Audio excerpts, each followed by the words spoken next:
नमस्कार.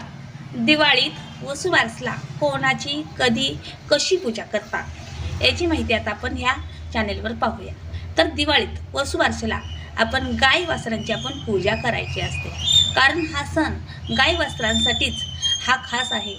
तर गाय वासरांचा कृतज्ञता व्यक्त करण्याचा दिवस म्हणजेच वसुबारस होय. तर ह्या वसुबारसेला आपण गाय वासरांची पूजा करायची असते. तर ही पूजा आपण सायंकाळी तुळशीजवळ आपण ही पूजा करायची असते आणि ह्यांना नैवेद्य म्हणून आपण पुरणपोळीचा नैवेद्य दाखवायचा असतो. तर अशी ही गाय वासरांची पूजा आपण दिवाळीचा पहिला दिवस म्हणजे वसुबारस या दिवशी आपण करायची आहे. तर या वसुबारसेला आपण गाय वासरांची पूजा कशी करायची असते याची माहिती मी ह्या चॅनेलवर दिलेलीच आहे. माझ्या चॅनेलवर तुम्ही जाऊन पूजा कशी करायची असते हे नक्की पहा आणि माझ्या चॅनेलला सबस्क्राईब करा. तर हा व्हिडिओ कसा वाटला तो कमेंट बॉक्समध्ये मला नक्की सांगा. धन्यवाद.